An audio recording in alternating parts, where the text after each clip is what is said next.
Hello everyone, I'm your hostess with the mostest, 8-Second Gaming, and in today's video we are going to be talking about underrated carry picks for Season 5. These heroes are secretly pretty busted, and they aren't recognized either for their unique playstyle or even people just simply tunnel vision on the meta. But don't worry, we've got you guys covered. But if you guys are really looking to take your Overwatch skill to the next level, then you need to check out the GameLeap website. Over there we have top-level coaches creating the best, most highly informative guides to make you the best player you could possibly be. We have hero guides, positioning guides, aim guides, literally everything you need, so click the link in the description, pick yourself up a membership and start to improve today.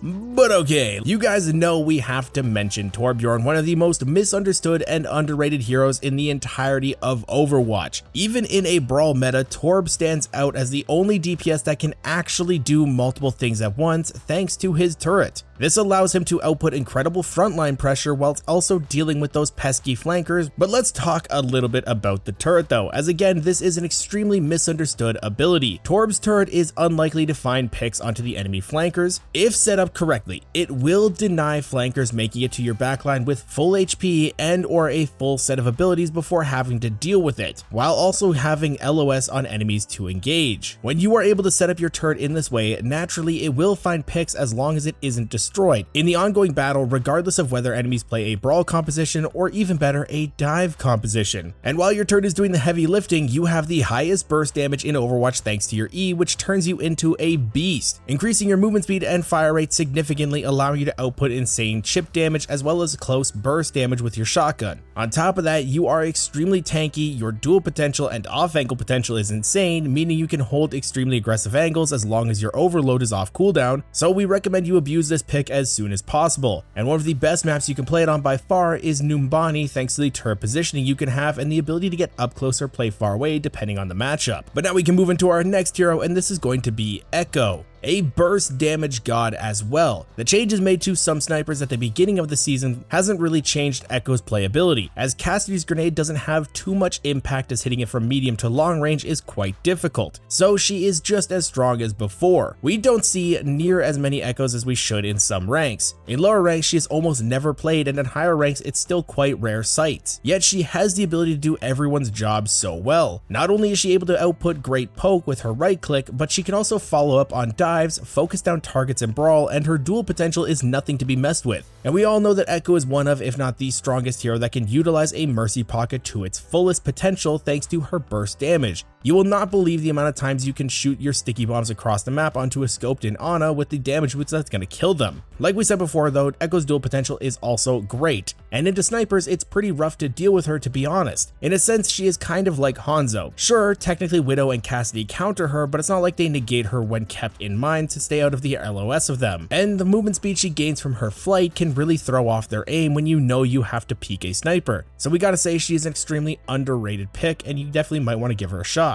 Moving forward though, let's talk about Orisa. She is an absolute beast and has the most survivability out of the entire tank pool thanks to her double spin and fortify combo, and has also amazing one-shot potential on single targets. Thanks to Orisa having an extremely simple kit, she is incredibly easy to learn, making her one of the most appealing to new players. Just existing on Orisa isn't enough to get by. One of the main reasons Orisa is so underrated is due to her playstyle being misunderstood. Where we see players holding their ground and taking space very slowly, shooting from afar, is in the lower ranks, and due to that, it isn't complicated to see why she isn't valued. Orisa has the amazing capability to take space significantly more aggressive than any other tank, while also threatening to displace any enemy potentially into her own team or stun lock them into a wall, being either incredibly tanky or flat out undamageable in the process. When played correctly, she is extremely potent and oppressive to play into, and that's why we need to see her played. You can simply full-on sprint into the enemies when opportunities for it are found. The only setback she has is the map she must be played on. Maps such as Numbani or Junkertown are simply too long, and there's too many high grounds for her to find those engages she wishes to obtain easily. But that's about it for her, so maybe if you're a tank looking for a new pick, try her out. But next up on this hero list is Zarya.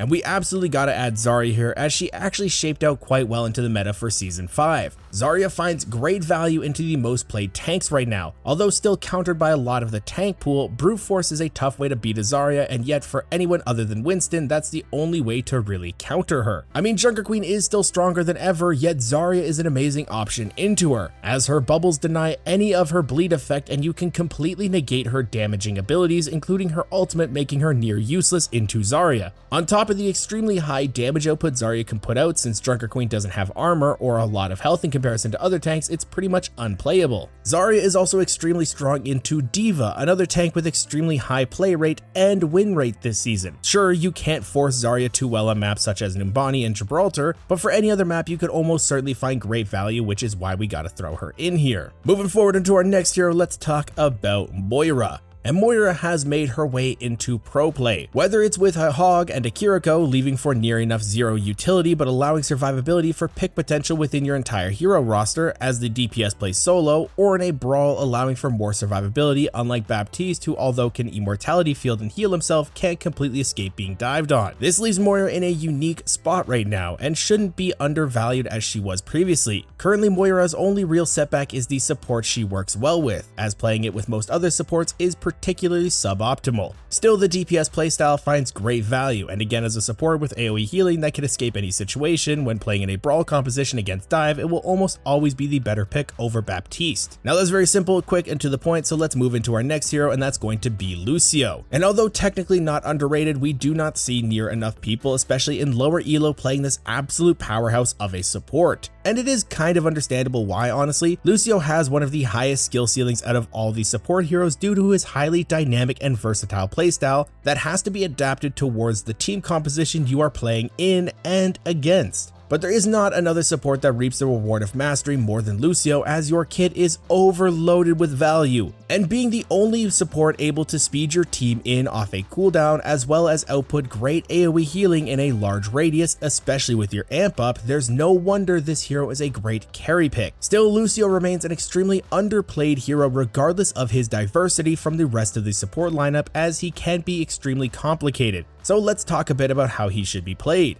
If you play Lucio with Ana or Baptiste, you need to peel for them after engages. This means after you amp speed your tank to the enemy front line, ensuring there is no flanker looking to take out your other support by dueling them is essential, as even if they don't kill your other support, distracting them will be enough to ruin your tank's engage as they fall behind on health. This is where Lucio's skill ceiling really comes in. Your duel potential is amazing, but you need to have mastered the movement and combos you can output on Lucio for the maximum amount of survivability and damage output. And with that being said, we still recommend you put the hours in to learn him. But let me know your favorite underrated pick in the comments down below. And if you guys want to stay up to date with the latest and greatest Overwatch tips, tricks, and news, don't forget to smash that like and subscribe button. Thanks all for watching. Once again, amazing game, and I'll see you guys in the next one. But if you guys are really looking to take your Overwatch game to the next level, then you need to check out the GameLeap website right now. Over there, we have top-level coaches creating the best, most highly informative guides possible to make you the best player you can be. Doesn't matter if you want to get better positioning, decision-making, aim, learn new heroes, it doesn't matter. We have guides for you. So click the link in the description, pick yourself up a membership, and start to improve today.